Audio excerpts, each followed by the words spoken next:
UP में सियासी घमासान मचा है। एक तरफ हिंदुत्व की लकीर और कट्टरता पर चोट हो रही है, तो दूसरी तरफ जातिवादी तीर के बाद अब हिंदुत्व पर चोट और मुस्लिम वोट पाने की जद्दोजहद चल रही है। उत्तर प्रदेश की सियासत में आमने सामने है यूपी के सीएम योगी आदित्यनाथ और समाजवादी पार्टी के मुखिया अखिलेश यादव।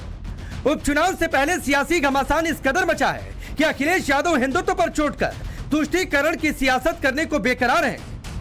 अखिलेश यादव को पहले मठाधीश में माफिया दिखा, फिर योगी को क्रोधी कहा। सीएम योगी को ही माफिया बताने की भरपूर कोशिश हुई और अब उससे एक कदम आगे निकलते हुए अखिलेश साधु को धूर्त बताने में लगे। निशाने पर योगी आदित्यनाथ है। आज अखिलेश ने सोशल मीडिया पर लिखा, भाषा से पहचानिए असली संत महंत, साधु वेश में घूमते जग में धूर्त अनंत। इस पोस्ट के जरिए अखिलेश यादव क्या सीएम योगी आदित्यनाथ को धूर्त कह रहे हैं या योगी के बहाने अखिलेश सनातन पर सीधे सीधे चोट कर रहे हैं? समाजवादियों ने और खासकर मैंने कभी किसी संत, किसी अपने महंत, किसी सन्यासी के बारे में कुछ नहीं कहा। अगर उनको लगता है कि वो शब्द ऐसा है जिसका भाव वो किस रूप में ले रहे हैं, तो हम तो ये कहेंगे कि हमारे उत्तर प्रदेश के मुख्यमंत्री नहीं है, वो मठाधीश मुख्यमंत्री हैं। और फिर मठाधीश मुख्यमंत्री से उम्मीद भी क्या करोगे आप? तभी मैंने कहा कि जो क्रोध करेगा वो योगी नहीं हो सकता, इसलिए मठाधीश मुख्यमंत्री हैं ये। आप देखिए, मेरी भी तस्वीर देख लो आप और उनकी भी तस्वीर देख लो, माफिया कौन लगे बता दो। आप एक काम करिए, एक तस्वीर उनकी रखिए, एक तस्वीर हमारी रखिए, दोनों में कौन क्या लग रहा है बता दो आप। अखिलेश योगी आदित्यनाथ पर हमलावर है, तो बीजेपी नेता माफिया के नाम पर अखिलेश पर चौतरफा हमला बोल रहे हैं। योगी जी ने माफिया को मिट्टी में मिलाने का काम किया और अब भ्रष्टाचारियों का भूसा भरने का काम कर रहे हैं। इस बात से उत्तर प्रदेश के नागरिक, वोटर बहुत खुश हैं। वो तालियां बजा रहे हैं, योगी जी को आशीर्वाद दे रहे हैं। प्रतिक्रिया के रूप में अखिलेश जी क्या कह सकते हैं? खिसियानी बिल्ली खम्बा नोचे।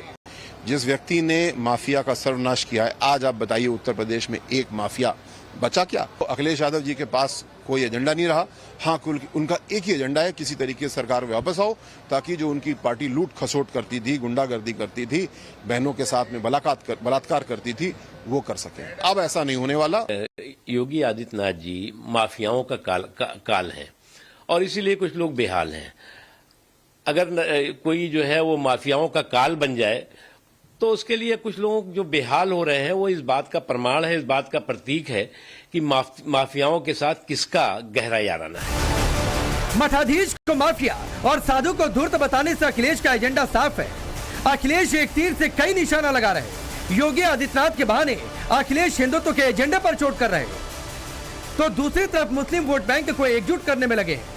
वहीं योगी आदित्यनाथ एक तरफ समाजवादी पार्टी पर चुन चुनकर वार तो कर ही रहे, साथ ही योगी आदित्यनाथ कट्टरवादी सोच पर भी करारा प्रहार कर रहे हैं। अच्छा है, यहाँ पे जो मिलेगा कम से कम वो हापुड़ वाला जूस तो नहीं मिलेगा ना,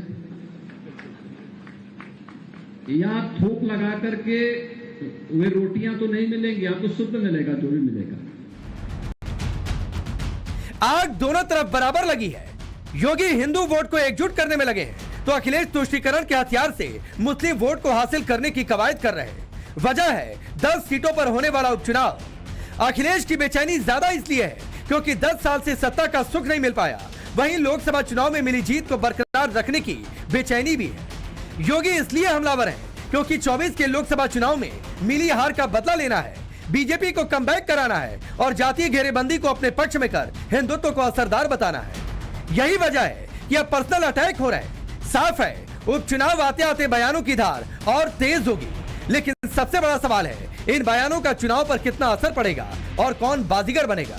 bureau report, times now Bharat.